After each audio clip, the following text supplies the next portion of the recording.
नमस्कार, खम्मा गणी and a very warm welcome to the episode 3 of the boon of EPI. और इस एपिसोड में हम बात करने वाले हैं हमारे जो रेस्ट मेमोरी रिलेटेड टॉपिक्स है उनके बारे में, जो कि हम स्टार्ट करने वाले होंगे the tools for measuring memory से। तो बिना किसी टाइम को खराब किए चलिए शुरू करते हैं। Full of energy, full of जोश एंड फुल ऑफ कॉन्फिडेंस के साथ, हर्षवर्धन के साथ हम शुरुआत करने वाले हैं इस एपिसोड की, जिसका नाम है the tools for measuring memory and memory related concepts. Let's start. तो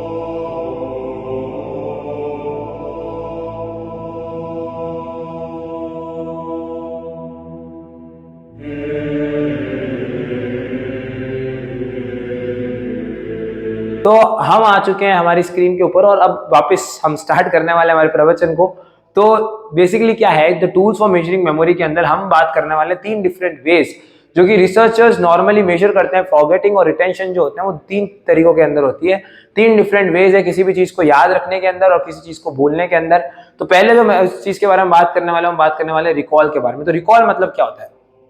वर्ड मतलब पकड़ो। रिकॉल मतलब होता है ऐसी चीज जिससे हम पुरानी में कोई चीज, आपने सपोज आपको बोलते हैं ना कि यार रिकॉल करने की कोशिश कर, तूने कोई नंबर क्या सेव किया था, इसका मतलब क्या है?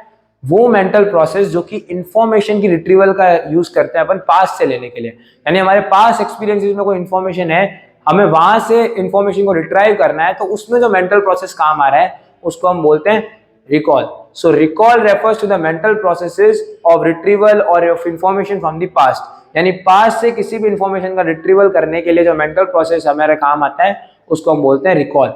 Along with the encoding and storage, it is one of the 3 of the core processes of the memory. Along with the encoding and storage, encoding और स्टोरेज के साथ ये 3 कोर प्रोसेसेस के अंदर से एक है मेमोरी के अंदर। 3 तरीके के रिकॉल होते हैं। 3 टाइप्स ऑफ रिकॉल आते हैं, फ्री रिकॉल, क्यूड रिकॉल और सीरियल रिकॉल। बात की जाए फ्री रिकॉल की, तो फ्री रिकॉल क्या आता है? The method for measuring the vitality of attention and memory. तो जो फ्री रिकॉल है वो किस लिए काम आता है? Measuring the vitality of attention and memory. क्या मेजर करने के लिए काम आता है? Vitality of attention and memory को मेजर करने के लिए काम आता है, जिसको अपन बोलते हैं फ्री रिकॉल। अगर हम बात करें क्यूड रिकॉल की, तो क्यूड रिकॉल क्या है? Type of memory task in which an item is to be remembered is present for studied along with the cue and the participant subsequently attempts to recall the item when given a cue. इसका मतलब ये समझ सकते हो, cued recall, तो cued मतलब पकड़ो, Q मतलब एक पर्टिकुलर क्यू, यानी एक लाइन के अंदर, ठीक है। तो ये एक ऐसा मेमोरी टास्क है जिसमें एक आइटम को क्या किया जा सकता है? रिमेंबर कर लिया जाता है। Is presented for study along with the cue, यानी क्यू के साथ उसको प्रेजेंट किया जा सकता है for study, and the participant subsequently attempts to recall the item when given the cue. इसका मतलब क्या है कि एक आइटम को आपने याद करके एक क्यू में डाल दिया और फिर बाद में आप उसी क्यू को देख के उसको याद करने की कोशिश कर रहे हो कि वो आइटम एक्चुअली में था क्या। यानी एक बार अगर आइटम आपको याद हो गया या आपको एक बार अगर कोई इन्फॉर्मेशन याद हो गई तो आपने उस इन्फॉर्मेशन को उठा के एक क्यू में डाल दिया एज अ फ्लैश कार्ड और किसी भी तरीके से, और फिर बाद में आप क्या कर रहे हो? उसी क्यू को यूज करके इन्फॉर्मेशन को रिकॉल करने की कोशिश कर रहे हो उसी क्यू में से, उसको अपन बोलते हैं क्यूड रिकॉल। पहले अगर फ्री रिकॉल की बात की जाए तो इसमें कुछ भी नहीं है। It is used for measuring the vitality of attention and memory. यहीं पर क्यूड रिकॉल में अपन क्या करेंगे? आइटम का क्यू बना रहे हैं, क्यू के अंदर उसकी सारी इन्फॉर्मेशन वगैरह डाल दी। उस आइटम को जो हमें याद था उसको मैंने क्या किया? इन the form of study along with the form of Q, Q के फॉर्म में अपन ने उसके अंदर इन्फॉर्मेशन डाल दी और बाद में उसी क्यू के अंदर से अपन इन्फॉर्मेशन को रिट्राइव कर रहे हैं, रिकॉल कर रहे हैं, ठीक है। अब बात करते हैं सीरियल रिकॉल। सीरियल मतलब क्या होता है? सीरियल यानी ऑर्डर के अंदर। सीरियल रिकॉल मतलब recalling items in the order in which they are presented, जिसके अंदर वो प्रेजेंट हुए हैं उसी ऑर्डर के अंदर हम उसी इन्फॉर्मेशन को रिकॉल करने की कोशिश करेंगे। For instance, to remember a telephone number, digits must be correctly sequenced. यानी अगर एक टेलीफोन नंबर को आपको रिमेंबर करना है तो आपको पहले उसका डिजिट्स को करेक्टली सीक्वेंस, यानी आपको एक सीक्वेंस में याद करना पड़ेगा। तो जब आप किसी भी ऐसी इंफॉर्मेशन को रिकॉल करने की कोशिश करते हो जिसमें आपने उसको एक सीरियल फॉर्म में अरेंज किया हुआ है, यानी रिकॉलिंग आइटम जो कि एक ऑर्डर के अंदर है जिसके अंदर वो प्रेजेंट किया जा सकता है, जैसे नंबर आप इधर उधर सीक्वेंस नहीं कर सकते, उसको एक ऑर्डर में आपको याद करना पड़ेगा। तो वो क्या है? Serial recall. क्यू के अंदर आपने क्यू के अंदर अपनी इन्फॉर्मेशन और एक आइटम की जो भी इन्फॉर्मेशन वो डाल दी और बाद में उसी क्यू को यूज करके उस इन्फॉर्मेशन को वापस रिकॉल कर रहे हो, तो ये जो है आपका क्यूड रिकॉल है। और यहाँ पर विटैलिटी ऑफ इन्फॉर्मेशन और मेमोरी का जो रिकॉल होता है इसको अपन बोलते हैं फ्री रिकॉल। तो ये 3 तरीके की रिकॉल है। अब अपन बात करते हैं रिकॉग्निशन के बारे में। तो अगर अब मैं बात करूं रिकॉग्निशन के बारे में, तो रिकॉग्निशन मतलब क्या होता है? आइडेंटिफिकेशन ऑफ समवन और समथिंग और a person from previous encounters और नॉलेजेस। यानी प्रीवियस एनकाउंटर और नॉलेजेस को यूज करके अगर आप किसी पर्सन और किसी चीज को आइडेंटिफाई करते हो, ठीक है, उस चीज को अपन क्या बोलते हैं? रिकॉग्निशन, यानी रिकॉग्नाइज करना, यानी जैसे इस बंदे को तो मैंने पहले कहीं देखा हुआ है या आपने रिकॉग्नाइज किया। रिकॉल करना यानी इंफॉर्मेशन को रिकॉल करना। आप किसी पर्सन को रिकॉल नहीं करोगे कि यार ये बंदा, ये पर्सन, इसको मैं रिकॉल कर रहा हूँ पुरानी मेमोरी में, नहीं, इंफॉर्मेशन को रिकॉल करोगे। यहाँ पर आप क्या कर रहे हो, यहाँ पर किसी चीज को और उस चीज को आप रिकॉग्नाइज कर रहे हो based on A past experience. पुराना टाइम आपको किसी मम्मी वगैरह के दूर के रिश्तेदार से मिलाया हो, वो आ गया आपके घर पे वापस आदम का, और आपने जैसे ही वो रिश्तेदार आया तो आपने बोला यार ये इसको मैं रिकॉग्नाइज कर रहा हूँ, ये तो जब मैं छोटा था तब आए थे। तो ये क्या है, ये रिकॉग्निशन है। In psychology it is a form of remembering characterised by a feeling familiarity when something is previously experienced is again encountered. यानी अगर पुराने टाइम में आपने किसी चीज को एनकाउंटर किया, यानी किसी पर्सन से मिले हो आप, वही अगर आपको वापस आपसे मिलता है आके, तो आपको जो वो फेमिलियर सी फीलिंग आती है ना, वो किसकी वजह से आती है, वो आती है रिकॉग्निशन की वजह से। बिकॉज आपके पास एक्सपीरियंस में सबकॉन्शियसली कहीं ना कहीं वो बंदा स्टोर्ड होता है, ठीक है, और जैसे ही वो बंदा आपकी लाइफ में वापस आता है, जब आप उसको देखते हो, तो आपका दिमाग जो होता है वो जिसको फेमिलियरिटी की एक फीलिंग आती है, सिमिलर की फीलिंग आती है, किसको यार मैं जानता हूँ कहीं ना कहीं, ये जो फीलिंग आती है ये रिकॉग्निशन की वजह से आती है। It stimulates the hypothalamus regularly and increase the dopamine production. ये क्या करता है, हाइपोथैलेमस को क्या करता है, रेगुलरली इंक्रीज कर देता है और डोपामिन के प्रोडक्शन को, affecting the plasticity of the brain and this improves both the quality of work and productivity. जिसकी वजह से क्या होता है, जो प्लास्टिसिटी ऑफ ब्रेन है वो अफेक्ट होता है, और आपकी जो क्वालिटी ऑफ वर्क है और प्रोडक्टिविटी है वो भी क्या हो जाती है, अच्छी हो जाती है। जैसे आपने कभी कभी देखा होगा ना कि अगर किसी इंसान को आप जानते हो, वो जैसे ही आपसे मिलेगा आपके अंदर एकदम एनर्जी आ जाएगी, अरे यार इसको तो नहीं जानते, तो ये कैसे हुआ, एकदम आपकी उत्सुकता कैसे बढ़ गई उस चीज को देख के। ये होती है because of the raise of dopamine level, जिसकी वजह से आपकी जो प्लास्टिसिटी है ब्रेन की बढ़ जाती है, और ब्रेन की प्लास्टिसिटी से बढ़ने से आपका जो क्वालिटी ऑफ वर्क और प्रोडक्टिविटी है वो भी बढ़ जाती है। तो ये किसकी वजह से होता है, आपके रिकॉग्निशन की वजह से होता है। Possible theories to make it possible to distinguish two types of recognition. तो पहला रिकॉग्निशन होता है recognising that one has encountered some object और इवेंट बिफोर, और recognising what that object and event was. यानी पहला तो कि भाई चलो एक इवेंट हुआ है, पहले एक इवेंट हो चुका है, और एक काम आ रहा है कि क्या था वो इवेंट जो हुआ है, व्हाट दैट ऑब्जेक्ट और इवेंट वाज, वो इवेंट और ऑब्जेक्ट था क्या, और एक है दैट और एक है व्हाट। रिकॉग्नाइजिंग दैट जिसका मतलब क्या है, that one has encountered some object और event before. Recognizing what the object और इवेंट वाज, इवेंट था क्या, व्हाट वाज इवेंट वाज, वो किस चीज के था, क्या था वो और एक रिकॉग्नाइज क्या करना कि चलो एक इवेंट हुआ है, और एक कि भाई ये क्यों हुआ, क्या था ये व्हाट, और एक दैट। तो ये दो टाइप के रिकॉग्निशन की आप ये मान तो टाइप्स की तरह मान लो इसको। डिफरेंस अगर बात करें रिकॉल और रिकॉग्निशन की, तो रिकॉल क्या, it is the measure of memory in which a person must retrieve information learned earlier without reference. यहाँ पर बिना किसी रेफरेंस के जो इन्फॉर्मेशन आपके दिमाग में पहले स्टोर हो चुकी है उसको क्या करना, वापस याद करना, यानी उसको इन्फॉर्मेशन को वापस रिट्राइव करना कहलाता है रिकॉल। रिकॉग्निशन में क्या होता है, a measure of memory in which need only identify items previously learn. इसका मतलब ये है रिकॉग्निशन में देखो सबसे पहले तो क्या होता है कि जो आइटम्स आपने पहले याद किए हैं उसको ही आप वापस कर सकते हो, वो तो सेम रिकॉल में था, बट इधर आपको किसी भी रेफरेंस की जरूरत नहीं है।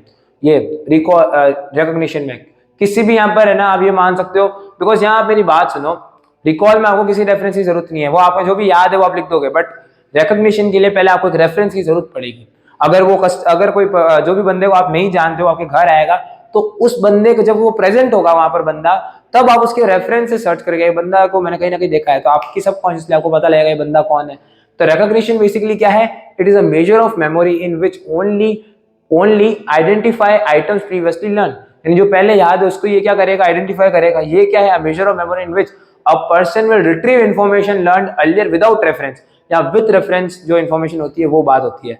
अब अपन अगर बात करते हैं रीलर्निंग की, तो रीलर्निंग मतलब क्या है, it is the method of measuring retention of learn material by measuring how much faster a person can relearn a material that has previously learned और forgotten, this is the type of memory retrieval. इसका मतलब क्या है, ये वो काम है जो आप अपने एग्जाम से पहले हर बार बस में अंदर बैठ के करते हो।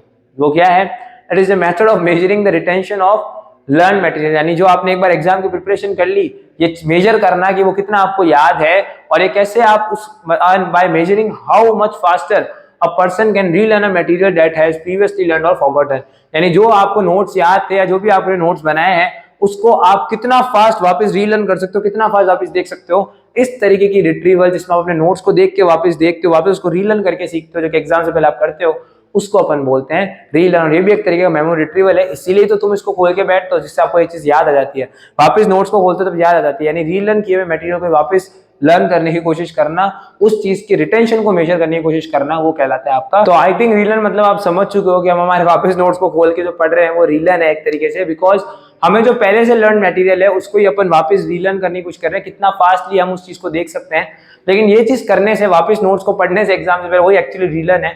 उसके बेनिफिट्स क्या क्या होते हैं? आपका मेटाकॉग्निशन बढ़ जाता है, आपका जो self reported sense of mastery है वो बढ़ जाती है, अटेंशन कंट्रोल बढ़ जाता है, जो एंजाइटी है वो रिड्यूस हो जाती है। ये कुछ फायदे होते हैं जब आप क्या करते हो, रीलर्न करते हो। सबसे पहले आपका मेटाकॉग्निशन बढ़ गया, द सेंस ऑफ मास्टरी बढ़ जाएगी, अटेंशन कंट्रोल बढ़ जाएगा और आपकी एंजाइटी भी कम हो जाएगी। ये है बेनिफिट्स ऑफ रीलर्निंग। दूसरी तरफ अगर मैं बात करूं अनलर्निंग की, तो अनलर्निंग का मतलब होता है is the process of discarding something from a memory. When you unlearn something, you forget it, put it aside and you lose the memory. इस अनलर्निंग मतलब क्या है कि जो आपको चीज याद हो गई अब उसको दिमाग से निकालना। जैसे कोई बैड एक्सपीरियंस होता है आपके साथ, तो उसको कैसे आप निकाल, सपोज किसी लड़के का ब्रेकअप हो गया, ठीक है, तो अब ये जो चीज हुई है तो उसके दिमाग पे बहुत गहरा इंपैक्ट डालेगी, जिसकी वजह से हो सकता है कि उसको जो डिसऑर्डर्स भी होने लग जाए। लेकिन अगर जो बंदा होगा जिसमें दम होगा, वो क्या करेगा, उस चीज को उठा के रखेगा साइड में और अपनी लाइफ में वापस आगे बढ़ेगा और अपने गोल्स पे काम करना स्टार्ट करेगा। तो ये जो पूरा प्रोसेस है जिसमें उस बैड मेमोरी को उठा के साइड में रख रहा है, when they are trying to unlearn something, when you put it forget, you forget it, you put it aside, when you lose your memory, ये जो भी काम हो रहा है ये आपका किसमें आता है, अनलर्निंग के अंदर आता है। इतना आपको समझना है। देखो ये आपका लर्न, चीजें अंदर जा रही है, रीलर्न अंदर वापस उसकी मैपिंग स्ट्रांग हो रही है। जितना आप उसको खोल के वापस पढ़ोगे, आपके दिमाग के जो न्यूरॉन्स के अंदर जो कनेक्शन है वो स्ट्रांग होंगे, आपको चीजें और याद आएगी, आपका सेंस ऑफ मास्टरी बढ़ेगा, आपका जो एंजाइटी है वो कम हो जाएगी, और तो आपका जो याद करने के टाइम आपका जो कॉन्फिडेंस है वो भी बूस्ट हो जाएगा। वापस उसके बाद पढ़ोगे तो मेटाकॉग्निशन बढ़ जाएगा। ये जो भी चीजें ये होती है। अब अपन देखते हैं मेन चीज जो कि रिकॉग्निशन और रीलर्निंग के बीच में क्या डिफरेंस है। रिकॉग्निशन का मतलब क्या है, जब आप उसको वापस चीज को एक्सपीरियंस करने के बाद उसके रिलेटेड इन्फॉर्मेशन वापस रिकॉल कर रहे हो। बट रीलर्निंग क्या है, रीलर्निंग के अंदर तो जो आपने पहले पढ़ा उसको वापस लर्न करने की कोशिश कर रहे हो। यहाँ लर्न नहीं कर रहे हैं, रिट्राइव कर रहे हो। यहाँ वापस अपन लर्न करने की कोशिश कर रहे हैं, है तो ये भी रिट्रीवल प्रोसेस ही, लेकिन इधर अपन क्या कर रहे हैं, by relearning that information retrieve करने की कोशिश कर रहे हैं। लेकिन रिकॉग्निशन में अपन क्या कर रहे हैं, रिकॉग्निशन के अंदर अपन क्या कर रहे हैं, जो हमारे पास पुराने भगवान के टाइम, मतलब ये थोड़ा बहुत ज्यादा चला गया मैं, अगर मैं बात करूं मेरे घर पर कोई मेहमान आते हैं, वो अगर आते हैं तो भाई उनको देख के मेरे को याद आ रहा है कि अच्छा हाँ इनको तो मैं छोटा था तब मिला था शायद, हाँ तो ये जो चीज है ये क्या है, ये है आपका रिकॉग्निशन। ठीक है, यानी पुराने रेफरेंस को यूज कर रहे हो। इधर कोई पुराना रेफरेंस नहीं था, आप पूरा मटेरियल को वापस पढ़ रहे हो, रीलर्न कर रहे हो। ये जो है ये रिकॉग्निशन और रीलर्निंग के बीच में, रीलर्निंग के बीच में प्रॉपर डिफरेंस है। अब अपन बात करेंगे एक्सेप्शनल मेमोरी के बारे में डिटेल में। तो अब हम बात करने वाले हैं एक्सेप्शनल मेमोरी के बारे में। तो एक्सेप्शनल मेमोरी मतलब क्या होती है, the ability to have accurate and detail recall in variety of ways. यानी हमें क्या करना है, बेसिकली ज्यादा नहीं सोचना, हमें ये सोचना है एक्सेप्शनल यानी एकदम पावरफुल मेमोरी। मतलब इस तरीके से समझ सकते हो कि आप एकदम एक्यूरेट और डिटेल रिकॉल कर सको कोई भी इंफॉर्मेशन जो आपको पहले पता है उसके बारे में। अब इसमें वैरायटी ऑफ वेज क्या आ सकती है, डिटेल रिकॉल और एक्यूरेट कैसे करोगे इन वैरायटी ऑफ वेज। पहला हाइपरथेमेशिया। हाइपरथेमेशिया के अंदर हम बात करने वाले हैं, जिसके अंदर हम देखेंगे an ability that allows people to remember nearly every event of their life with great precision.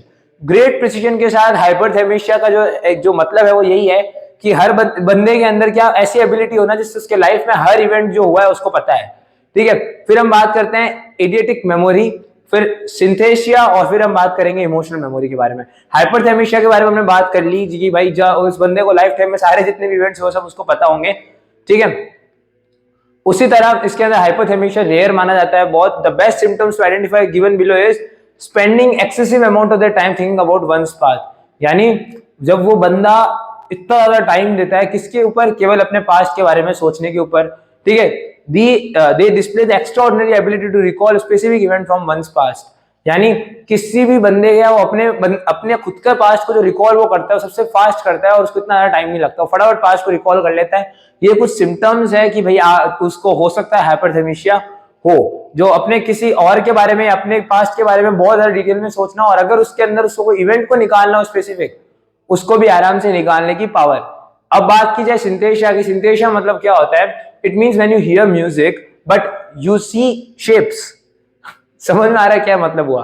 तो इसका मतलब क्या है, synesthesia is a fancy name for which when you experience one of your senses through another. ठीक है, इसका मतलब क्या है, इसका मतलब ये है कि जब आप अपना कोई भी experience, when you experience something, कोई भी चीज आप एक्सपीरियंस करते हो by using one of your senses through another, दूसरे, आप ये मान सकते हो दूसरे सेंसेस से कुछ दूसरी चीज को सेंस करना, वो माना जाता है सिंथेसिया।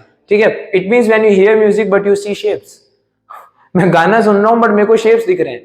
ठीक है, तो ये क्या है, ये जो बीमारी है अजीबोगरीब, इसको हम बोलते हैं सिंथेसिया। ठीक है, जब आप क्या कर रहे हैं, जब आप एक सेंस जो है उसके थ्रू आप दूसरे सेंस को एक्सपीरियंस करने लग रहे हो। जैसे गाने सुनते सुनते आपको शेप्स दिख रहे हैं, देखते देखते दिमाग में गाना सुनाई देगा। अगर आपको अपनी मनपसंद कोई मतलब ठीक है तो आपके दिमाग में गाना बजने लगेंगे। जो ये फालतू बातें अपन करते हैं बॉलीवुड में, वही सब चीजें। ठीक है, the most common symptoms are involuntary perceptions that cross over between senses।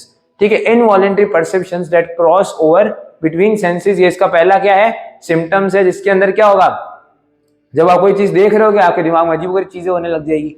ठीक है, sensory triggers that consistently and predictably cause interplay between the senses. यानी क्या हो रहा है, इसका मतलब ये है कि आपके जो कोई भी अगर इवेंट हो उससे आपके सेंसेस एकदम से ट्रिगर हो जाए। कभी कभी आपने सुना है, जैसे अगर मैं एग्जैक्टली तो मैं नहीं बोल सकता वो सिंथेसिया है, बट आपको पता है कि हर गाने के साथ एक दिमाग में आप एक स्टोरी को रिलेट करते जाते हो, तो वो जो चीज है मे बी वो सिंथेसिया से रिलेटेड हो।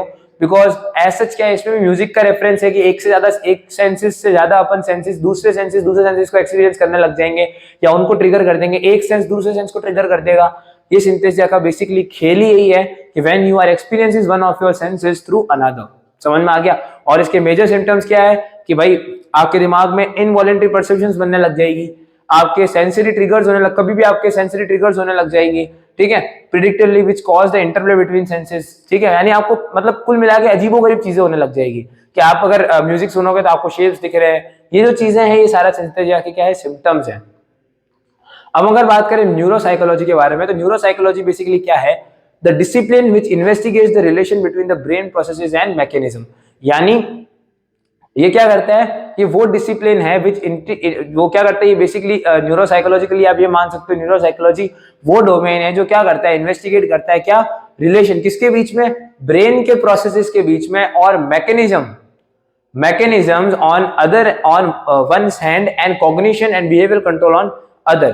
यानी क्या करता है, ब्रेन के प्रोसेसेस के बीच में और मैकेनिज्म जो कि कॉग्निशन के लिए या बिहेवियर कंट्रोल के लिए यूज होते हैं उनके बीच के रिलेशन के फाइंड आउट करने की कोशिश करता है, उसको वो इन्वेस्टिगेट करने की कोशिश करता है। ये देखो यहाँ पर क्या हो रहा है, न्यूरोलॉजिकल फंक्शनिंग, न्यूरोसाइकोलॉजिकल फंक्शनिंग में क्या हो रहा है, cognition, emotional functioning, personality, instrumental activities और daily life, sensory and motor functioning, ये जितनी भी चीजें इनके बीच में जो रिलेशन हो गया या इनके बीच में जो भी काम हो रहा है वो सारा कौन स्टडी करता है, न्यूरोसाइकोलॉजी। यानी it investigates the relations between the brain processes, brain के प्रोसेसेस के बीच में, और and mechanisms on other hand, ये क्या कह सकते हैं, sorry, between the brain processes and mechanisms one hand and cognition and behavioral control on other।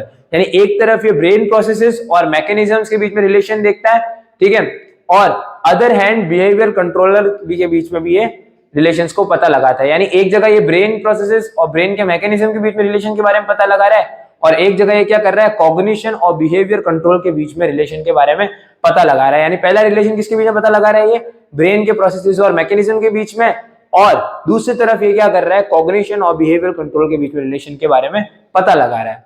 तो ये है आपका न्यूरोसाइकोलॉजी, यानी वो डोमेन जो ब्रेन और उसके मैकेनिज्म्स के बीच में रिलेशंस के बारे में पता लगा है, या कॉग्निशन और बिहेवियर कंट्रोल के बीच में रिलेशन, यानी क्या कॉग्निशन, उसके अकॉर्डिंग क्या कंट्रोल है आपका बिहेवियर का, ये सारा जो भी है न्यूरोसाइकोलॉजी डिसाइड करती है।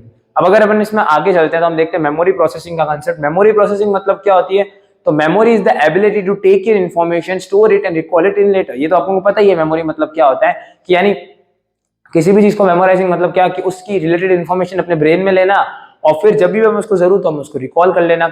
In the terms of psychology it is broken into 3 stages and these were given below. Memory processing के जो 3 डोमेन्स होते हैं जिसको हम बोलते हैं एन्कोडिंग, स्टोरेज और रिट्रीवल। अब एक चीज ध्यान रखना है, मैंने आपको बोला था कि वो 3 कोर मेमोरी के प्रिंसिपल में से एक है रिकॉल, ठीक है, तो याद देख लो रिट्रीवल। समझ में आ गई मेरी बात, जो रिट्रीवल आ गया वो यहाँ पर आ गया। तो मेमोरी के 3 मेजर कोर प्रोसेसेस कौन कौन से हैं, एनकोडिंग, स्टोरेज और रिट्रीवल।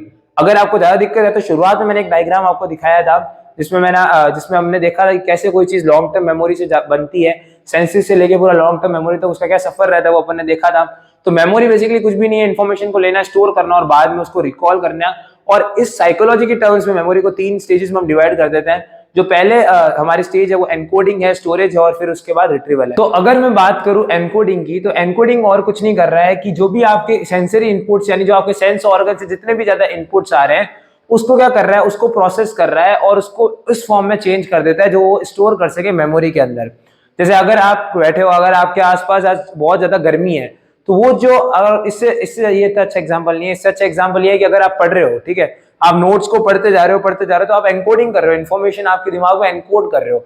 तो जो आप नोट्स पढ़ रहे हो, तो जो आपकी आंखों से जो वो इनपुट ले रहा है उसको कन्वर्ट कर रहा है उस फॉर्म में जिसमें वो मेमोरी के अंदर स्टोर कर सके। तो ये कुछ काम नहीं है। आप ये समझ सकते हो कि एनकोडिंग मतलब केवल कुछ नहीं है, सेंसरी इनपुट्स जो आ रहे हैं, सेंस ऑर्गन से जो भी इनपुट आ रहे हैं उसको चेंज कर देता है उस फॉर्म में जिससे वो अपन मेमोरी के अंदर उसको डिपॉजिट कर सके, स्टोर कर सके। ये सबसे पहली स्टेज है मेमोरी प्रोसेसिंग के अंदर। और यहाँ पर एक्चुअली के अंदर जो एनकोडिंग होती है वो किसकी होती है, उस इनपुट की जो कि आप अपने सेंस ऑर्गन से लेते हो। अब ये जो एनकोडिंग है, कभी कभी people automatically encode some type of information without being aware of it.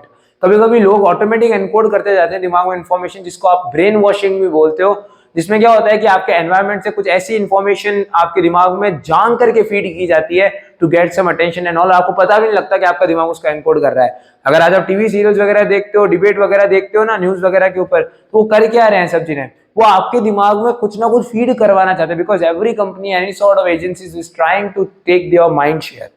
ठीक है, तो इसके ऊपर आपको थोड़ा ध्यान देना चाहिए कि आपको फालतू लोगों की बातें ज्यादा नहीं सुननी चाहिए। तो एनकोडिंग मतलब और कुछ भी नहीं है, सेंसरी इनपुट को उस फॉर्म में कन्वर्ट कर देता है जिससे वो अपने मेमोरी के अंदर डिपॉजिट कर सके, उसको स्टोर रख सके। ये आपका क्या है, सबसे पहला स्टेप है। बात की जाए दूसरे स्टेप की, वो आता है स्टोरेज। स्टोरेज अब क्या कर रहा है, यहाँ पर इन्फॉर्मेशन को स्टोर रखेगा ओवर अ टाइम। ये सेकंड स्टेज है मेमोरी प्रोसेसिंग का। तो ये क्या करता है, आप जो भी मेमोरी जो आपने कन्वर्ट किया है मेमोरी के फॉर्म में, उसको यहाँ पर एक परमानेंट रिकॉर्ड बना के स्टोर कर देगा एनकोडिंग इन्फॉर्मेशन का। एनकोडेड इन्फॉर्मेशन आपके पास है, उसका क्या बना देगा, परमानेंट रिकॉर्ड बना देगा। It is believed that we accumulate information in 3 main storage areas.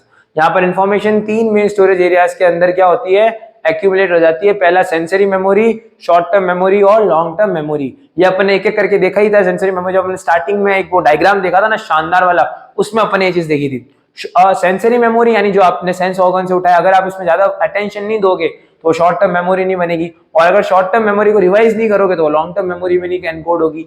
तो इस तरीके से अपने मेमोरी के बारे में देखा था। और स्टोरेज तो अपन को पता ही है, मेमोरी को स्टोर करने में यानी इन्फॉर्मेशन को ओवर द टाइम स्टोर रखने में काम आता है, जिससे हम बाद में उसको रिट्राइव कर सकें। अब आता है रिट्रीवल। रिट्रीवल मतलब क्या है कि अब उस स्टोर्ड मेमोरी से अंदर से हमें जो मेमोरी की रिक्वायरमेंट है उसको रिट्राइव करना, उसको लोकेट करके रिट्राइव करना इन्फॉर्मेशन को, किसके अंदर से, मेमोरी के अंदर से अपन को इन्फॉर्मेशन को रिट्राइव करना है। तो retrieval is the final stage of memory after encoding and retention. It is the process of accessing the stored memory. Stored memory इसको एक्सेस करने में काम आता है। ये आप यहाँ पर डायग्राम देख सकते हो, एनकोडिंग, स्टोरेज और रिट्रीवल। एनकोडिंग के अंदर अपने कुछ नहीं किया, सेंस ऑर्गन से अपने अपनी इन्फॉर्मेशन को ली, उसको कन्वर्ट किया मेमोरी के फॉर्म में। स्टोरेज ने उसी मेमोरी को रिटर्न किया और रिट्रीवल ने उसी मेमोरी को रिट्रीव किया, और जो कि हमारे लॉन्ग टर्म, शॉर्ट टर्म और सेंस ऑर्गन्स की जो सेंसरी मेमोरी होती है उसमें स्टोर थी।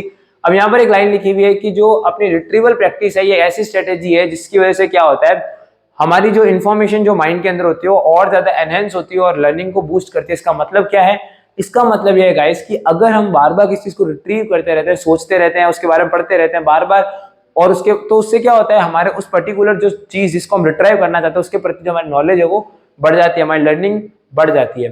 तो ये यहाँ चीजें लिखी हुई है, ये चीजें भी एनकोडिंग के अंदर अपने सेंस ऑर्गन से अपन मेमोरी ले रहे हैं, स्टोरेज में उसी मेमोरी को स्टोर कर रहे हैं। तीन मेजर आप ये मान सकते हो मेमोरी फॉर्म्स होते हैं, sensory memory, short term, long term. फिर रिट्रीवल के अंदर अपन उसी स्टोरेज में से मेमोरी अपने अकॉर्डिंग निकाल रहे हैं। अब आता है प्रोसेस ऑफ फॉरगेटिंग। तो प्रोसेस ऑफ फॉरगेटिंग में हम क्या देखते हैं, process of forgetting is nothing but is the disremembering or is the apparent loss or modification of information which is already encoded and stored in the individual short term and long term memory।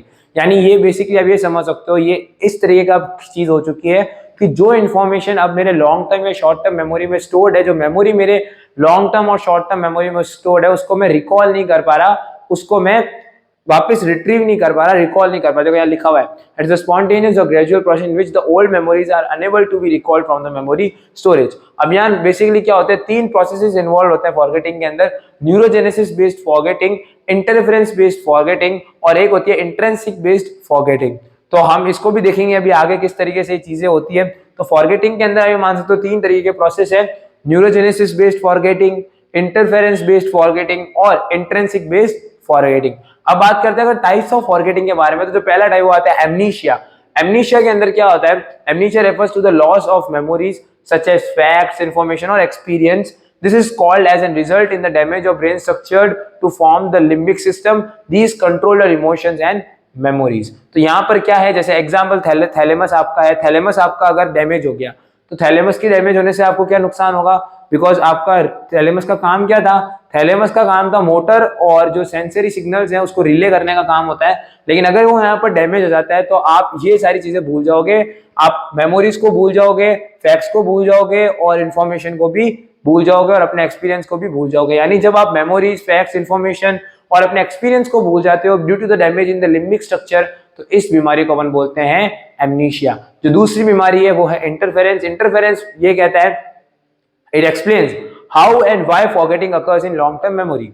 ये बताता है कि कैसे आपकी long term memory के अंदर आप चीजें भूल जाते हो, लॉन्ग टर्म मेमोरी के अंदर आपका मेमोरी लॉस होता है, किस तरीके से वो होता है, memory phenomena in which some memory interfere with the retrieval of the other memories. यानी क्या हो रहा है, जब आप किसी मेमोरी को रिट्रीव करने की कोशिश करते हो उसकी जगह कोई दूसरी मेमोरी आपके क्या हो रहा है, क्लैश हो रहा है, मेमोरी का इंटरफेरेंस हो रहा है। ठीक है, यानी आप ये मान सकते हो कि उनका अभी कैसे बताऊं मैं, अगर आपको सिमिलैरिटी आपने अगर पढ़ा है ट्रायंगल के अंदर, ट्रायंगल सिमिलर होता है ना, जैसे ही आप ये मान सकते हो कि यहाँ पर इंटरफेरेंस हो रहा है, यानी दोनों मेमोरी टकरा रहती है।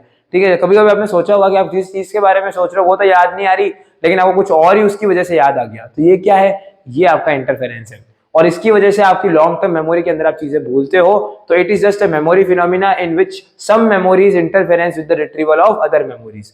ये है आपका interference. Essentially, interference occurs when some information makes it difficult to recall similar material.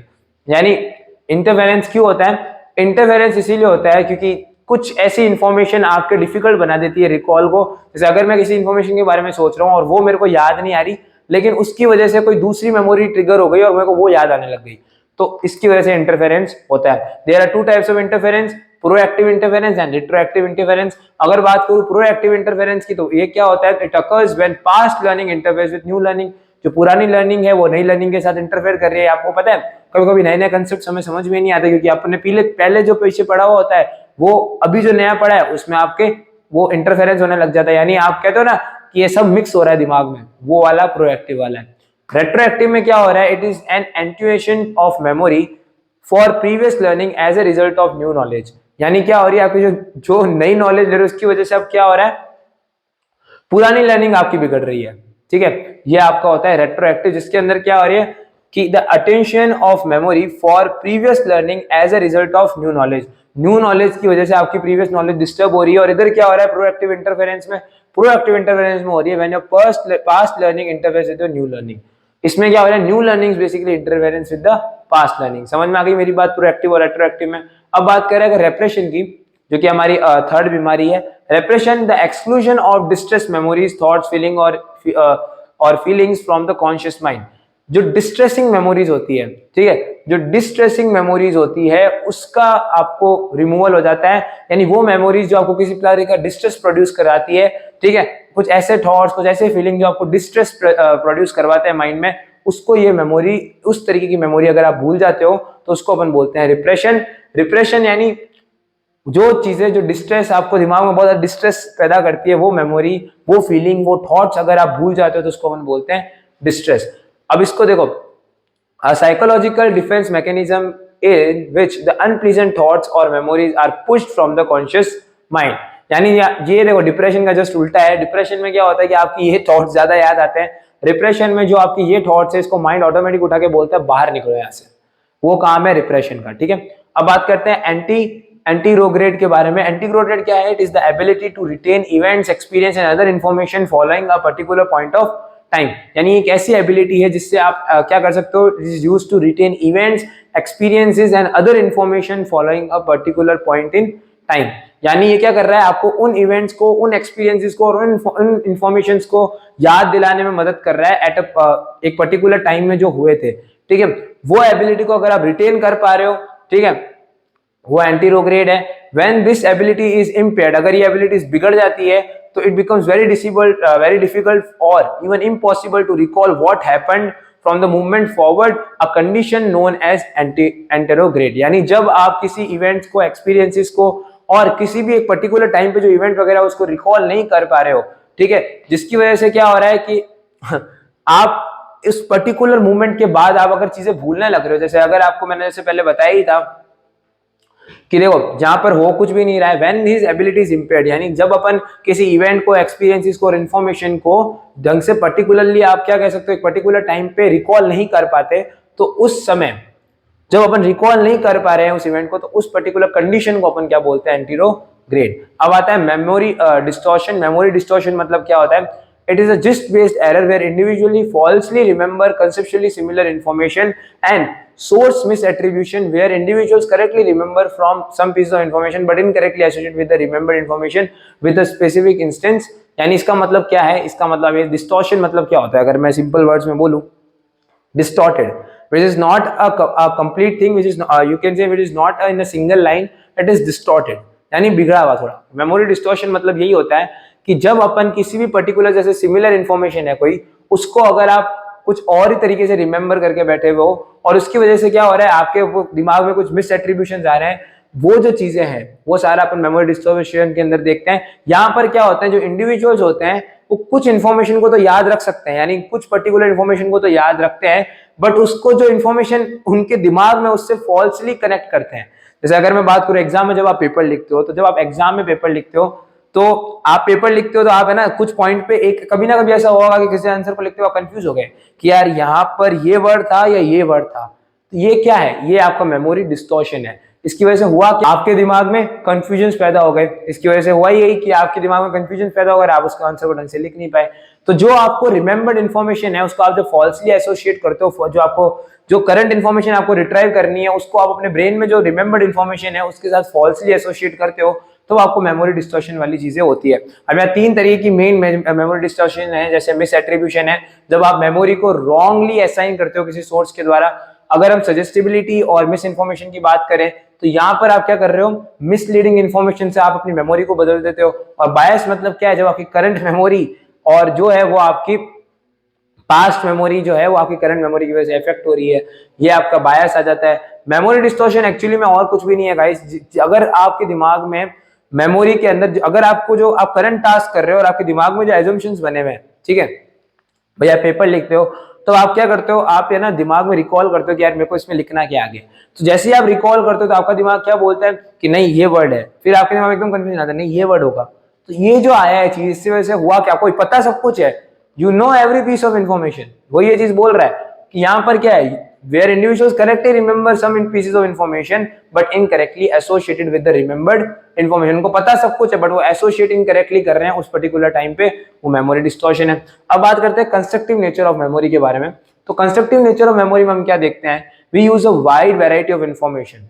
अपने परसेप्शन होते हैं, हर इंसान के कुछ ना कुछ बिलीव्स होते हैं, उनकी थिंकिंग होती है, उनके थॉट्स होते हैं, to fill the gaps and that the accuracy of our memory may be altered। अब क्या होता है, कभी कभी है ना कुछ कुछ इन्फॉर्मेशन पता होती है। जैसे अगर मैं बात करूं कि सपोज मैंने किसी के साथ देखा, ठीक है, तो अब मेरा दिमाग क्या बोलेगा, जो यहाँ पर लोगों की बहुत छोटी थिंकिंग वाले लोग क्या सोचते हैं कि अरे ये तो फिर से लग गया उसके पीछे लग गया। अब वो क्या कर रहे हैं, उनको पता नहीं है खुद को, कुछ उनको खुद को भी नहीं पता क्या है। हो सकता है कि उसको भी अपने फ्रेंड के साथ देखे कोई और कुछ और समझ रहा हो, लेकिन पता उसको भी नहीं है। तो वो क्या कर रहा है, फॉल्सली परसेप्शन बना रहा है, अपने खुद के गंदे विचार से उस पर्टिकुलर चीज को डिसाइड कर रहा है, सब कार्य काम कर रहा है।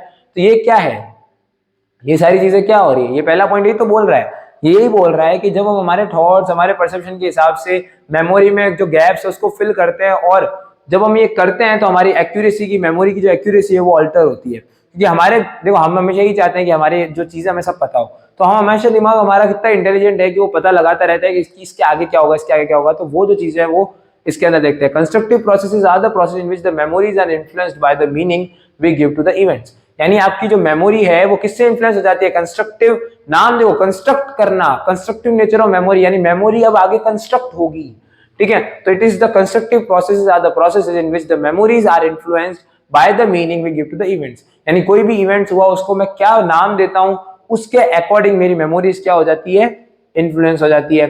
When we retrieve information, then the memory that is produced is affected not just by the direct prior experience।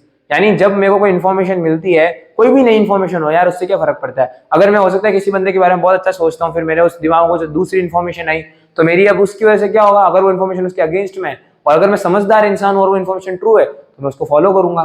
तो उसकी वजह से क्या होगा कि मेरी जो मेमोरी, जो मेरा प्रायर एक्सपीरियंस था उस बंदे के साथ, ठीक है, जो प्रायर एक्सपीरियंस था किसी के भी साथ, मेरा जो भी प्रायर एक्सपीरियंस था उसको मैं बदल दूंगा अकॉर्डिंग टू वो जो नई इन्फॉर्मेशन मेरे को मिली है। But also by our guesses and interferences about its meaning.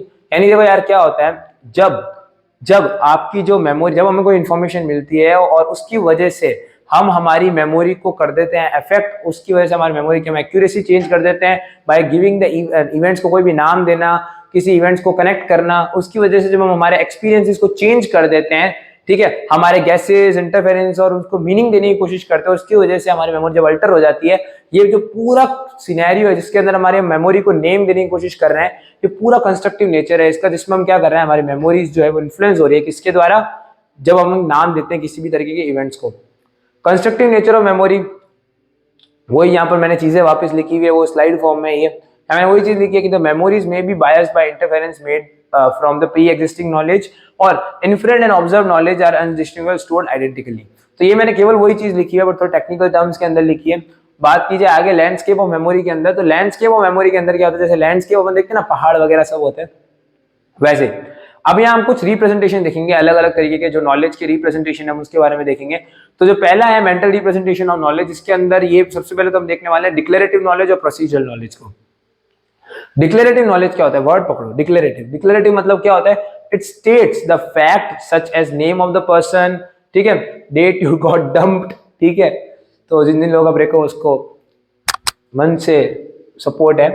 Procedural knowledge क्या है, प्रोसीजरल नॉलेज बेसिकली क्या है, जब अपन मेमोरी ऑफ प्रोसेसेस और हाउ एक्शन इज डन। यानी डिक्लेरेटिव नॉलेज में क्या हो रहा है, डिक्लेरेटिव नॉलेज में हम क्या जान रहे हैं, फैक्ट्स के बारे में देख रहे हैं, पूरा डिस्क्रिप्शन देख रहे हैं उस पर्टिकुलर चीज का, बट प्रोसीजर में हम प्रोसेसेस पे फोकस कर रहे हैं, उसमें हाउ पे फोकस किया जाता है। और डिक्लेरेटिव नॉलेज में हमेशा फोकस जो किया जा सकता है वो हाउ पे कभी नहीं किया जा सकता, इस पे व्हाट पे किया जाता है। समझ गए। Knowledge can be represented in the different ways in the mind as pictures, words और एब्स्ट्रैक्ट प्रोपोनेंट्स। यानी हमारे दिमाग में नॉलेज को किसी भी तरीके से रिप्रेजेंट किया जा सकता है। जैसे अगर मैं आपको एप्पल बोलता हूँ तो आपके दिमाग में एप्पल की इमेज आएगी, नॉट दैट एप्पल वर्ड, ठीक है। किसी के दिमाग में हो सकता है एप्पल आईफोन भी आया हो, किसी के दिमाग में वो एप्पल आईफोन का लोगो भी आया हो। तो हर इंसान के दिमाग में नॉलेज अलग अलग सिंबल्स के फॉर्म में, पिक्चर्स के फॉर्म में और एब्स्ट्रैक्ट के फॉर्म में स्टोर होती है, ठीक है। सिंबॉलिक रिप्रेजेंटेशन की अगर, तो अब हम बात करने वाले थे सिंबॉलिक रिप्रेजेंटेशन के बारे में, जिसमें हमने अभी बात की थी कि सिंबॉलिक रिप्रेजेंटेशन और कुछ नहीं होता, ये बेसिकली रिलेशनशिप होता है किसके बीच में, वर्ड और वो क्या रिप्रेजेंटेशन करवाना चाह रहा है, आर्बिट्री रिप्रेजेंटेशन के बीच में एक जो रिलेशन होता है, जो आर्बिट्री रिलेशन होता है, जिसके वर्ड और उस पर्टिकुलर, ये मान सकते हो कि वो रिप्रेजेंटेशन के बीच में वो होता है सिंबल। जैसे अगर मैं बात करूं कि एप्पल, तो एप्पल से आप किसी के दिमाग में क्या आता होगा, किसी के दिमाग में एप्पल भी आती है, किसी के दिमाग में फोन भी आता होगा, तो वो सारा जो भी है सिंबॉलिक रिप्रेजेंटेशन का पार्ट है। मेंटल इमेजिनरी मतलब क्या होता है, अब यहाँ पूरा खेल इमेजिनरी है। अब देखो वर्ड से पकड़ो, मेंटल इमेजिनरी, इमेजिनरी मतलब जो रियल में होता नहीं है। अब रियल में नहीं है तो कोई सेंस, उसको सेंस ऑर्गन कोई भी उसको सेंस ही नहीं कर पाएगा। तो mental imaginary ever can represent thing that you have never experience. यानी मेंटल इमेजिनरी क्या कर सकती है, उन चीजों को रिप्रेजेंट कर सकती है जो कभी आपने महसूस ही नहीं किए होंगे, क्योंकि इमेजिनरी है, ठीक है। Imaginary is the mental representation of things that are not currently और sensed by the your sense organs. Imaginary उसको तो करंट सेंस ऑर्गन, मैं बोल रहा हूं ट्रायंगल पड़ा हुआ है तो असली में थोड़ी ना, तो वो सेंस ऑर्गन सेंस ही नहीं कर पाएंगे उसको। बात की जाए पिक्चर्स की, तो पिक्चर्स क्या चीज होती है, pictures are basically analogous to the real world object it represents. यानी पिक्चर्स क्या है, पिक्चर एक एनालॉगस है किसकी, to the real world object. बस पिक्चर्स किसकी होगी, कोई ऑब्जेक्ट की पिक्चर बनाओगे ना, ऐसा तो नहीं केवल कलर कर दोगे, वो भी एक ऑब्जेक्ट होगा। तो जो भी आप पिक्चर्स एक्चुअली में कुछ भी नहीं है, जो रियल वर्ल्ड ऑब्जेक्ट्स है उसका ही एक रिप्रेजेंटेशन फॉर्म है, ठीक है। Pictures aptly captured concrete and special information, यहाँ पर स्पेशल और कॉन्क्रीट दोनों इंफॉर्मेशन को कैप्चर कर लेती है। Pictorial representations convey all the features simultaneously. ये जितने भी फीचर्स होते हैं, जैसे अगर मैं बोलता हूँ एप्पल की एक पिक्चर है, तो वो सारे एप्पल के फीचर्स को, कुछ ऐसे फीचर्स अभी भी होंगे जैसे उसका टेस्ट क्या होता है वो भी पता नहीं लगेगा बिना उसको फिजिकली लिए। तो pictorial representation convey all features simultaneously, यानी वो फीचर्स कन्वे तो कर देती है बट सिर्फ कुछ ऐसे एक दो फीचर होते हैं जो रह जाते हैं।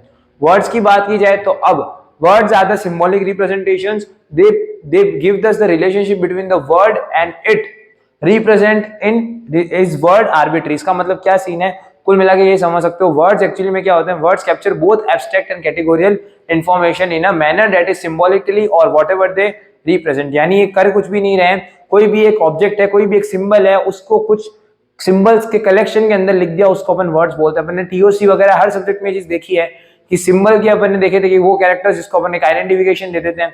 सिमिलरली वर्ड्स क्या है, जब अपन सिंबल्स को कलेक्टिवली बोलते हैं तो वो वर्ड्स हो जाते हैं।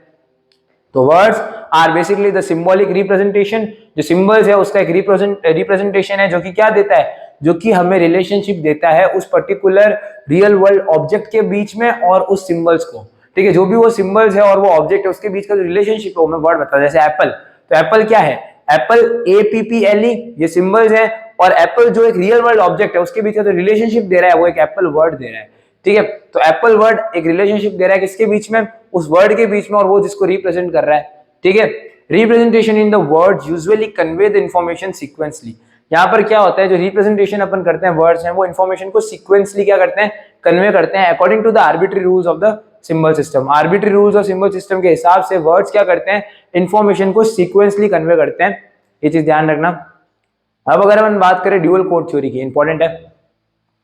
ड्यूअल कोड थ्योरी ये बोलती है, it states that when we use both pictorial and verbal codes, जब हम पिक्टोरियल और वर्बल कोड्स दोनों यूज कर रहे हैं for representing information in our minds, then these two codes organize information into knowledge that can be performed, store or later retrieve for later use। इसका मतलब क्या है कि जब अपन दोनों वर्बल और पिक्टोरियल कोड्स को यूज करते हैं फॉर रिप्रेजेंटिंग इंफॉर्मेशन, अपने माइंड में जब इंफॉर्मेशन को स्टोर करने के लिए जब अपन पिक्टोरियल और वर्बल कोड्स दोनों का यूज करते हैं, तब ये जो दोनों कोड होते हैं, दोनों पिक्टोरियल और वर्बल कोड्स अपने आप को नॉलेज के फॉर्म में क्या करते हैं, ऑर्गेनाइज कर लेते हैं, जिसको आप बाद में रिट्रीव भी कर सकते हो और स्टोर भी कर सकते हो।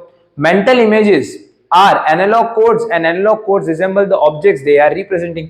जो मेंटल इमेजेस बनती है वो क्या होती है, they are the analog codes। ये सारा ये थ्योरी बता रही है, mental images are basically the analog codes and these analog codes resemble the object they are representing। बस खत्म किया लोग। आप देख ऑब्जेक्ट्स का ही तो एनालॉग कोड बन रहा है, तो और एनालॉग कोड किसका बन रहा है, इमेजेस का, तो उस ऑब्जेक्ट की तो मेंटल इमेज आपके दिमाग में होगी जिसका आप एनालॉग कोड बना रहे हो। तो मेंटल इमेजेस क्या है एक्चुअली में, वो एनालॉग कोड्स ही हैं, वो एनालॉग कोड्स जो कि किसी ऑब्जेक्ट को रिजेंबल करते हैं जिसको वो रिप्रेजेंट करना चाह रहे हैं। Our mental representation for words chiefly are represented in symbolic codes. हमारे यहाँ पर जो हमारी मेंटल जो रिप्रेजेंटेशन है वर्ड्स की, वो chiefly are represented in the symbolic code. अब यहाँ पर आप देख सकते हो पूरा खेल, यहाँ पर इसका डायग्राम दिया हुआ भी है कि देखो यहाँ पर आपका रिप्रेजेंटेशनल दिया हुआ है, जिसका मतलब क्या होता है, direct activation of the verbal and non verbal representation. Referential दिया हुआ है, the activation of the verbal system by the non verbal system. और एसोसिएटिंग प्रोसेसिंग दिया हुआ है, the activation of the representation within the same verbal और non verbal system. A given task may require any of all three kind of processing.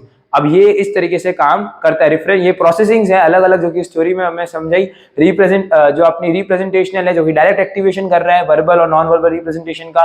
Referential जो कि क्या कर रहा है, वर्बल सिस्टम का नॉन वर्बल सिस्टम को use करके एक्टिवेशन कर रहा है। और एसोसिएटेड में क्या हो रहा है, इसके अंदर एक्टिवेशन हो रहा है उन रिप्रेजेंटेशन का जिसका by using the same verbal and non verbal system, जिसमें ये तीनों यूज हो सकती है इसके अंदर। एसोसिएटिंग प्रोसेसिंग के अंदर अ गिवन टास्क में require any of all three of kinds of processing.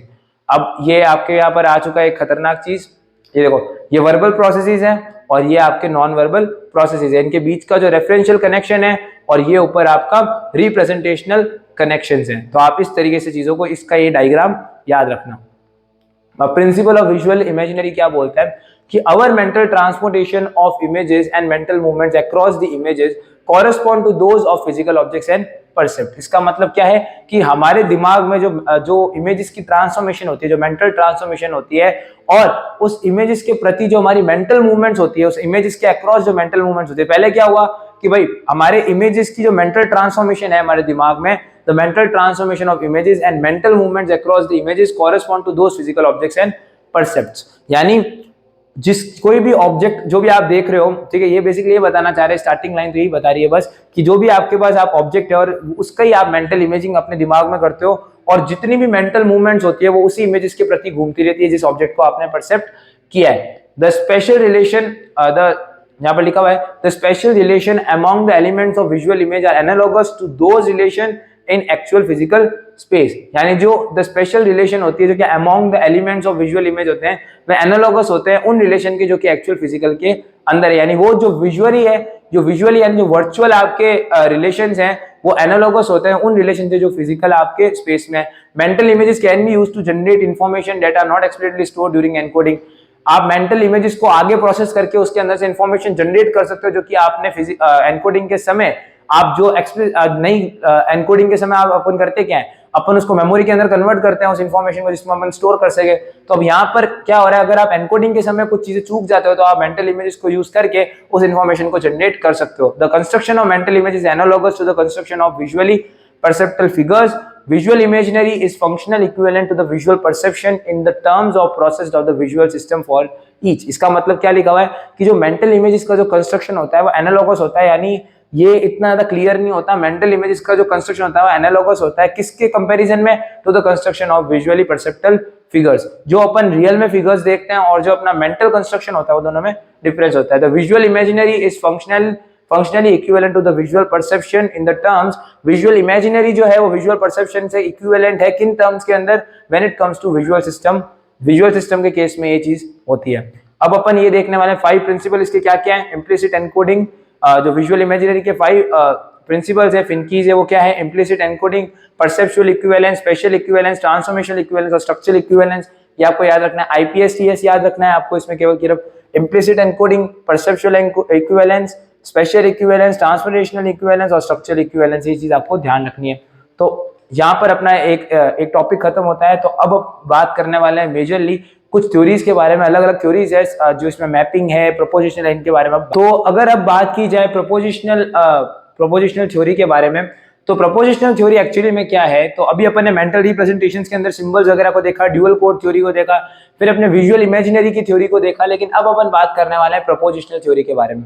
तो प्रोपोजिशनल थ्योरी एक्चुअली में क्या है, we do not need to store the mental representation in the form of images. अभी तक अपन क्या कर रहे थे, पूरा खेल इमेजिनेशन इमेजेस के ऊपर कर रहे थे, जो भी चीजें थी उसको दिमाग में मेंटल इमेजेस के फॉर्म में कर रहे थे। बट ये कह रहे हैं कि we do not need to store the mental representation in the form of images, rather our mental representation are more closely resemble the abstract form of a proposition. यानी जो हमारे मेंटल रिप्रेजेंटेशंस हैं वो ज्यादा किससे रिजेंबल करते हैं, to the abstract form of proposition. तो अपन प्रोपोजिशन लॉजिक को यूज करके क्या करने वाले हैं, मेंटल रिप्रेजेंटेशन करेंगे rather than using the images. इसने आगे बोल दिया भाई मेंटल रिप्रेजेंटेशन के लिए इमेजेस की कोई जरूरत नहीं है, और ये इसीलिए क्योंकि जो हमारे मेंटल रिप्रेजेंटेशंस हैं वो ज्यादा क्लोजली रिजेंबल्स करते हैं किससे, to the abstract form of a proposition. क्यों, अब इसके बारे में इसके फायदे देख लेते हैं। Proposition give a particular relationship among the concept. जो आपके कंसेप्ट के बीच में रिलेशनशिप है, पर्टिकुलर रिलेशनशिप कौन देता है, प्रोपोजिशन देता है। It is just like a short hand method which is used to express the underlying meaning of a relationship। ये एक ऐसा शॉर्ट हैंड मेथड है जो कि एक रिलेशनशिप का अंडरलाइंग मीनिंग बता देता है। Proposition may be used to describe any kind of relationship such as action, attributes, position और class membership। हर तरीके के रिलेशनशिप को प्रोपोजिशन आराम से बता सकता है। ये एक शॉर्ट हैंड मेथड है जो कि रिलेशनशिप के अंडरलाइंग मीनिंग भी बता देता है। और तो और ये एक ऐसा रिलेशनशिप है, ठीक है, जो कि हमें एक proper concept, clear concise concept के बारे में बता देता है।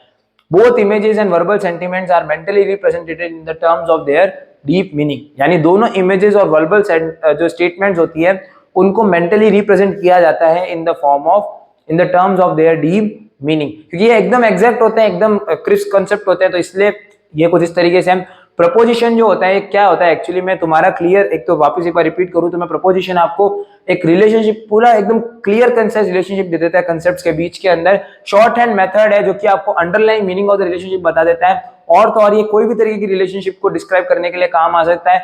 और यहाँ पर दोनों इमेजेस और वर्बल सेंटिमेंट्स है उनको मेंटली रिप्रेजेंट किया जा सकता है in the term of their deep meaning. अब अगर एम्बिग्यूअस फिगर की बात करें, एम्बिग्यूअस यानी अनिश्चितता, एम्बिग्यूअस यानी it can be interpreted in one more than one way. Ambiguous यानी जैसे वो अपन कहते थे ना कि पीरियोडिक टेबल में हाइड्रोजन एम्बिग्यूअस है, ठीक है, वैसे अपन ये सोचते हैं इंजीनियरिंग कॉलेज में आने के बाद कि यार काश इसके एम्बिग्यूअस और भी तरीके तो थे ही। यानी एक कुछ अब एग्जाम तो पास करना ही है तो एक दो तरीके नहीं ढूंढने पड़ेंगे, चाहे गर्दन घुमाओ चाहे कुछ भी करो, ठीक है। लेकिन मेन इंपॉर्टेंट चीज क्या है, इसमें अपन बात करने वाले हैं डिफरेंस बिटवीन, सबसे पहले तो इंपॉर्टेंट कंसेप्ट जो है वो है difference between implicit and explicit memory. तो जो इसके बीच में डिफरेंस है वो अपन देखते हैं। पहला, विदाउट इम्प्लिसिट मेमोरी के बारे में अगर बात की जाए तो विदाउट कॉन्शियस अवेयरनेस, और ये क्या होती है, विद कॉन्शियस अवेयरनेस, ठीक है। यानी implicit memory without your conscious awareness जो मेमोरी आप लेते हो वो, और एक्सप्लिसिट यानी विद कॉन्शियस अवेयरनेस जो मेमोरी जाती है। ये ऑटोमेटिक होती है इम्प्लिसिट मेमोरी, ये डेलिबरेटली कंट्रोल्ड तरीके से आप मेमोरी में स्टोर होती है। ये इनवॉलेंट्री होती है, ये वॉलेंट्री मेमोरी होती है। इसका मतलब क्या है, सबसे बड़ा मतलब ये है गाइस, वॉलेंट्री मतलब इनको तुम बदल सकते हो बाद में, इनवॉलेंट्री तुम इसको बाद में बदलना बहुत भारी पड़ता है। ये ऑल ऑन वन रिट्राइवल है, यहाँ पर पार्शियल रिट्राइवल है, ठीक है। यहाँ पर नो कैपेसिटी डिमांड है, यहाँ पर लिमिटेड कैपेसिटी है केवल। यहाँ पर वेटेड फॉर ऑब्जेक्ट फॉर्म है या वेटेड फॉर ऑब्जेक्ट फंक्शन है। समझ में आ रही है बात? यानी ये समझ लो इम्प्लिसिट मेमोरी यानी वो मेमोरी जो मतलब आप कंट्रोल तरीके से नहीं डालते। जैसे मैंने वही आपको अपन कहते थे ना कि है ना, जब अपन छोटे थे तो अपने मम्मी पापा को मारते थे कि है ना पढ़ाई करने बैठ जा, जो आपको जो घर पे आते हैं उनको रेस्पेक्ट दो, हाथ जोड़ के नमस्कार करो। तो छोटे थे तब से अपन वो चीज सिखाते थे। तो अभी हमारे ये इम्प्लिसिट मेमोरी में जा चुका है, यानी विदाउट कॉन्शियस अवेयरनेस ये एकदम अपना हो गया, मतलब एकदम अंदर ऐसे बिहेवियर्स चले गए, ठीक है। ये चीज हो गई, ये एब्स्ट्रैक्ट होती है यहाँ पर ही। और ये क्या होती है, ऑटोमेटिक होती है, क्योंकि हमें इसको इंटेंशनली थोड़ी ना अपन रोज ट्राई करते हैं कि मैं हाथ जोड़ के करूंगा, नहीं। तो आपके अब जैसे कोई आता है आपका एकदम रिफ्लेक्स एक्शन करता है कि आप हाथ जोड़ के पहले पैर के हाथ लगाते हो, ये इनवॉलेंट्री होती है। यहाँ पर वेट करता है, वेटेड फॉर ऑब्जेक्ट फॉर्म। और यहाँ पर क्या है, एक्सप्लिसिट, यानी जो आप नहीं सीखते, जैसे अभी आप लेक्चर देख रहे हो, विद कॉन्शियस अवेयरनेस जो आप मेमोरी लेते हो वो यहाँ पर आती है। ये जो मेमोरी होती है कॉन्क्रीट होती है, ये कंट्रोल्ड होती है, वॉलेंट्री होती है, लिमिटेड कैपेसिटी की होती है। यहाँ पार्शियल रिट्रीवल होते हैं, यहाँ पर ऑल इन वन, यहाँ सारा रिट्रीवल हो जाता है, कोई दिक्कत की बात नहीं है। ये वेटेड फॉर ऑब्जेक्ट फंक्शन है, वेटेड फॉर ऑब्जेक्ट फॉर्म है। तो ये जो है ये डिफरेंस है एक्सप्लिसिट और इम्प्लिसिट मेमोरी में, जो कि बहुत ज्यादा इंपॉर्टेंट है, बहुत ज्यादा इंपॉर्टेंट है। तो इसको जरूर एक बार नोट कर लेना। तो इम्प्लिसिट और एक्सप्लिसिट मेमोरी के डिफरेंस के बाद अब आता है मेमोरी डिफ्लिक्ट, जिसके अंदर अपन बात करने वाले हैं। Memory defect is the usual forgetfulness, जो अपन ने पहले भी बात की थी कि अपन जो चीजें भूल जाते हैं, जिसमें हमने एमनीशिया के बारे में बात करी थी, ठीक है। इन चीजों के बारे में हमने जो बात की थी वो सारा मेमोरी डिफेक्ट्स के अंदर अपन ने 5 तरीके के देखे थे। इंटरफेरेंस वगैरह के बारे में देखा था अपन ने, वो जो भी चीजें थी। अब इसको अपन थोड़ा देखते हैं, इसको थोड़ा जूम इन करके और देखेंगे। यहाँ पर ये क्या है, you may not able to remember all new events, recall one of our memories of past और बोथ। यानी कभी कभी ऐसा होता है कि आप कोई इवेंट्स को याद नहीं रख सकते, वही सेम स्क्रिप्ट है यहाँ पर भी, लेकिन अब अपन थोड़ा रूट में जाते हैं। तो ये जो मेमोरी लॉस होता है, होता क्यों है? It may be because of your short term memory loss, it may be because of your long term memory loss. Normal age related memory loss होती है तो इससे कोई दिक्कत की बात नहीं है, ठीक है।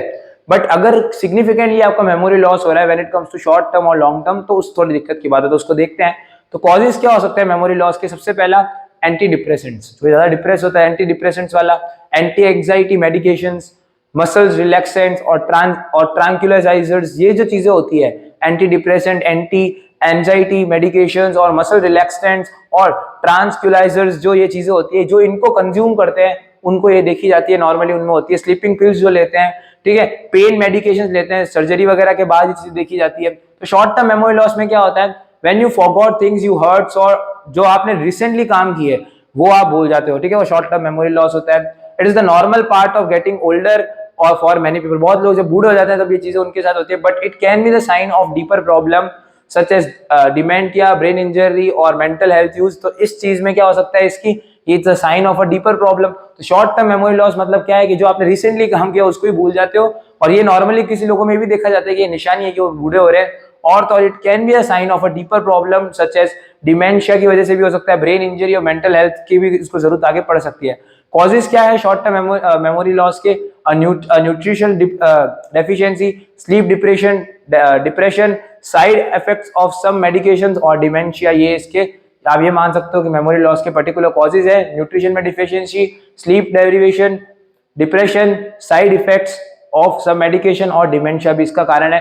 हाउ टू रेक्टिफाई, रेक्टिफाई कैसे करोगे? रेक्टिफाई करना बहुत आसान है, रात को अच्छी नींद लो, एक्सरसाइज रेगुलर करो, हेल्दी फूड्स खाओ, पजल्स वगैरह सॉल्व करो, और जितने भी फालतू चीजें आपके घर में क्लटर है ना, जो आपके नॉइज वगैरह डिस्ट्रैक्शन आपके घर में, उसको कम कर दो। इस तरीके से आप इसको रिड्यूस कर सकते हो। अब अपन बात करेंगे लॉन्ग टर्म। तो अगर मैं बात करूं लॉन्ग टर्म मेमोरी लॉस के बारे में, तो लॉन्ग टर्म मेमोरी लॉस के अंदर अपन क्या देखते हैं, when you have trouble recalling the information when you need it.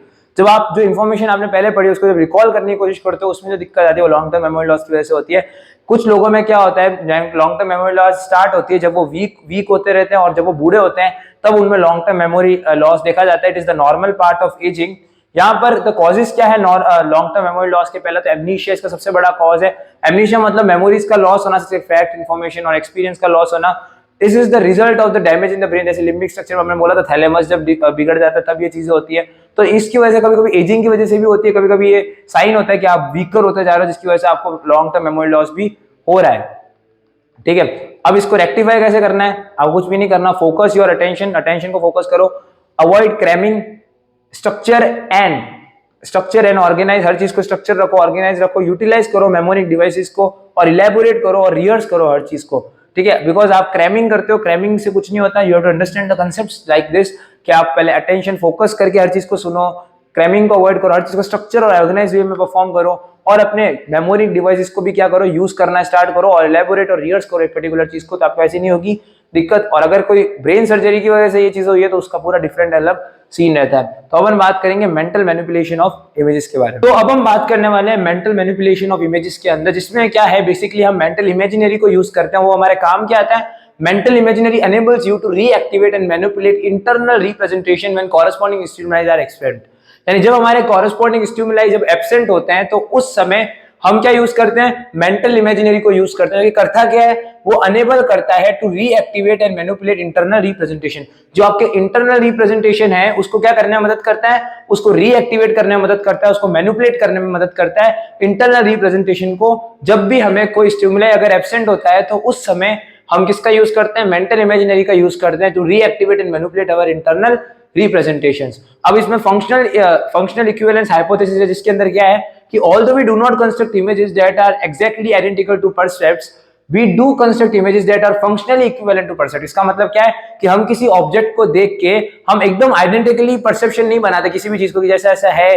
तो जैसे अगर ये सपोज यहाँ पर एक चार्जर लगा हुआ है तो इस चार्जर को देख के मैं परसेप्शन एकदम बना लूंगा कि चार्जर है ना इस फोन को चार्ज करेगा, ठीक है। तो अब मैंने क्या किया, इस चीज को चार्ज करेगा, मैंने ये नहीं बोला चार्जर कैसा है, कितने वॉट का, इतना परसेप्शन नहीं बनाया। रेदर देन मैंने क्या किया, मैंने मेरा कंस्ट्रक्शन बनाया कि भाई देखो जिसी भी आप कोई भी ऑब्जेक्ट को आप देखोगे तो आप जब भी किसी ऑब्जेक्ट को देखोगे तो आप परसेप्शन कैसा बनाओगे, आप ये परसेप्शन नहीं बनाओगे कि वो आपका जो एकदम आइडेंटिकल दिख रहा है वैसे ही आपका परसेप्शन होगा, नहीं। आप कैसा परसेप्शन बनाओगे, आप उस ऐसा परसेप्शन बनाओगे जो कि फंक्शनली इक्विवेलेंट होगा। फंक्शनली इक्विवेलेंट मतलब क्या होता है, यानी वो ऑब्जेक्ट फंक्शनली इक्विवेलेंट जैसा होगा वो आप सोचोगे, रेदर देन कि वो ऑब्जेक्ट है कैसा। यानी आप ऑब्जेक्ट के ऊपर नहीं जा रहे, उस ऑब्जेक्ट के फंक्शनैलिटी का आप प्रॉपर परसेप्शन बना सकते हो, बट आप कभी भी ऑब्जेक्ट का प्रॉपर परसेप्शन नहीं बना सकते। ऑब्जेक्ट के परसेप्शन, आप ऑब्जेक्ट के फंक्शन का प्रॉपर परसेप्शन बना सकते हो, ये चीज ध्यान रखनी है। These functional equivalent images are analogous to the physical percept they represent। इसका मतलब क्या है कि जो भी आप ये फंक्शनैलिटी इक्विवेलेंट इमेजेस बना रहे हो, यानी आप ऑब्जेक्ट के फंक्शनैलिटी बेस्ड इमेजेस बना रहे हो, क्योंकि प्रॉपर इमेज कभी भी नहीं बनेगी, किसी को प्रॉपर परसेप्शन कभी नहीं बन सकता अगर कोई भी डिजिटल ऑब्जेक्ट्स है तो, लेकिन आप उस पर्टिकुलर ऑब्जेक्ट का फंक्शनल इमेज बना सकते हो, यानी ऑब्जेक्ट फंक्शन कैसे करती है वो आप देख सकते हो, सारा वो बना सकते हो।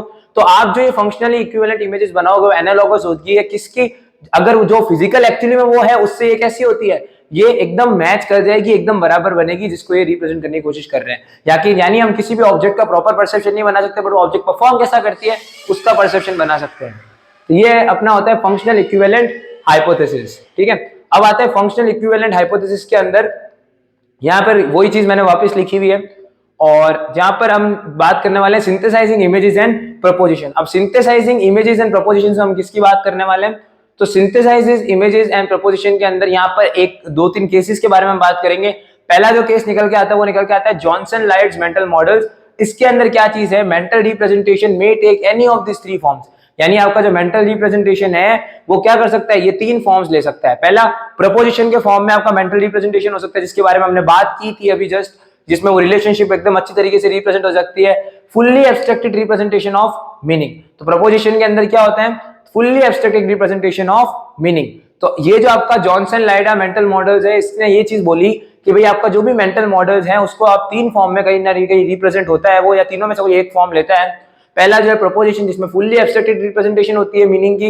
एक होता है मेंटल मॉडल्स यानी knowledge structures that individual construct to understand and explain their experiences, यानी कुछ ऐसे मेंटल मॉडल्स यानी कुछ ऐसे पैटर्न्स जो कि एक पर्सन खुद बनाता है, और वो क्यों बनाता है, वो इसलिए बनाता है जिससे मैं अगर आपको जैसे यहाँ पर मेमोनिक्स बना के चीजें समझाता हूँ तो वो क्या है, मैंने खुद का एक मॉडल बनाया हुआ है, मैंने खुद का एक मेंटल मॉडल बनाया हुआ है, किस तरीके से आपको मेरे को एक्सप्लेन करना है, किस तरीके से आपको चीजें समझानी है मेरे को। तो ये जो भी मैंने चीजें बनाई है मेंटल मॉडल्स बनाई है, जिससे मैं मेरे एक्सपीरियंसेस को, मेरे नॉलेज को आपको दे सकूं और आपको ये चीजें समझ में आए। बात की जाए इमेजेस की, तो ये क्या है, they are much more specific representation, they are much more specific representation which retain many of the perceptual features of particular object। इसका मतलब क्या है कि इमेजेस, अब देखो यहाँ पर हमने बात की प्रपोजिशन जिसमें रिलेशन की बात की, मेंटल मॉडल जो हर बंदा बनाता है किस लिए, चीजों को समझने के लिए और अपना एक्सपीरियंस शेयर करने के लिए। वहीं पर जो इमेजेस हैं, इमेजेस का क्या होता है, they have much more specific representation, because अब क्या है, इमेजेस से आप नॉलेज निकाल भी सकते हो। हमने चीज देखी थी कि जब हम एनकोडिंग के अंदर जो चीजें हमसे रह जाती है वो चीजें हम किससे निकाल लेते हैं, इमेजेस को डिकोड करके निकाल लेते हैं। आपका जो ब्रेन होता है वो इमेजेस को डिकोड करके निकाल लेता है। तो it is much more specific representation which retain many of the perceptual features, यानी इसको यूज करके ही आप काफी ज्यादा परसेप्शन फीचर्स निकाल लोगे। आपका परसेप्शन के जो फीचर्स हैं वो आप यहां से आराम से निकाल सकते हो बाय यूजिंग द इमेज, ठीक है, which are viewed from a perceptual angle with the particular details of the given initiative। इसका मतलब क्या है कि किसी भी ऑब्जेक्ट को अलग अलग एंगल से देखना, किसी भी ऑब्जेक्ट को अलग अलग एंगल से समझना, किसी भी पर्टिकुलर इमेज को अलग अलग एंगल से देखना, समझने से आपका जो ब्रेन होता है वो उसकी परसेप्चुअल डिटेल्स को आराम से निकाल लेता है, कोई दिक्कत की बात नहीं। और जब आप एनकोडिंग करते हो तब इसका मेन रोल होता है। क्यों होता है? क्योंकि जो इन्फॉर्मेशन रह जाती है, जो प्रपोजिशनल लॉजिक में आपने लगाया और जो भी इन्फॉर्मेशन आपकी रह गई, वो आपका मेंटल मॉडल और इमेजेस कहीं ना कहीं पूरी कर देता है। तो इसीलिए ये जो जॉनसन लाइडा मेंटल मॉडल है बहुत ज्यादा इंपॉर्टेंट है और ये एक पार्ट है सिंथेसाइजिंग इमेजेस एंड प्रपोजिशन का। अब अगर हम बात करें नेक्स्ट पार्ट की, जो कि बहुत ज्यादा इंटरेस्टिंग है, वो है प्रपोजिशन, जो कि मैंने आपको पहले भी मैंने समझा दिया है। जो कि क्या है, यहाँ पर एक केस के बारे में लिया गया है, यहाँ पर एक पेशेंट के बारे में बात की गई है जिसका नाम LH है। और ये जो है ये 1988 का केस है, जिसके अंदर हुआ क्या था, their ability to see was intact, वो जो प्रॉपर्ली देख नहीं पा रहा था, could not recognize any of the pictures copied, यानी क्या हो रहा था, जो पिक्चर्स जो उसके सामने लेके जा रहे थे उसको कुछ समझ में नहीं आ रहा था कौन सी वो पिक्चर है। Slow relatively normal abilities in performing task, यानी कोई भी नॉर्मल टास्क करने में वो बहुत ज्यादा स्लो हो चुका था। और तो और जो भी मेंटल स्कैनिंग और स्टेट लोकेशंस थी उसको भी वो भी चीज ढंग से समझ में नहीं आ रही थी। It seems like visual imaginary can be dissociated from visual perception to some extent. इसका मतलब क्या है कि जो विजुअल इमेजिनरी चीजें देख रहा था, क्योंकि हमने विजुअल इमेजिनरी में यही चीज देखी है कि आपका जो ब्रेन है वो इमेजिनरी चीजें बनाता है, वो जो आपकी बॉडी के सेंस ऑर्गन सेंस नहीं कर सकते, ये अपन ने चीज देखी है। तो ये क्या, it seems like visual imaginary can be dissociated from the visual perception to some extent. अब यहाँ पर एक इंपॉर्टेंट कंसेप्ट आता है जो कि यहाँ पर इंपॉर्टेंट रहेगा, वो है मैप्स। मैप्स के अंदर हम पहले बात करने वाले हैं कॉग्निटिव मैप्स के बारे में। कॉग्निटिव मैप्स क्या होते हैं? Cognitive maps are nothing but the internal representation of our physical environment. आपका जो फिजिकल एनवायरनमेंट है उसका क्या है, एक इंटरनल रिप्रेजेंटेशन है, particularly centering and spatial relationships. जो आपके स्पेशल रिलेशनशिप्स होते हैं उसको वो क्या करता है, पर्टिकुलरली उसके ऊपर ये फोकस करता है, जो एक या एक से ज्यादा एंटिटीज के बीच में रिलेशंस होते हैं उसके ऊपर ये पूरा फोकस करता है। जैसे यहाँ पर एग्जांपल दिया हुआ है रैट्स का, बीस का और ह्यूमंस का। रैट्स लर्निंग कॉग्निटिव मैप्स इन मेज टास्क, जो आप उनकी मेज के अंदर जो रैट्स का बिल होता है उसके अंदर वो कैसे पूरे घर में घूमते हैं, उसका जो पूरा वो रूट होता है उसका वो लोग इसको यूज करके बनाते हैं कॉग्निटिव मैप्स को। वो कर क्या रहे हैं, उसका जो इंटरनल रिप्रेजेंटेशन है by using the external environment, वो जितना भी उसका इंटरनल रिप्रेजेंटेशन है उसका वो पूरा मैप बना के रखते हैं अपने दिमाग में, उसके हिसाब से वो घूमते रहते हैं रैट्स, ठीक है। यहाँ पर अगर बीस की बात की जाए तो बीस क्या करते हैं, bees using different dances to represent different meanings. Bees जो होती है वो डिफरेंट डांस फॉर्म्स परफॉर्म करती है जो कि कुछ डिफरेंट मीनिंग्स बताते हैं। जैसे राउंड डांस जो होता है वो इंडिकेट करता है कि source is less than 100 yards from the hive.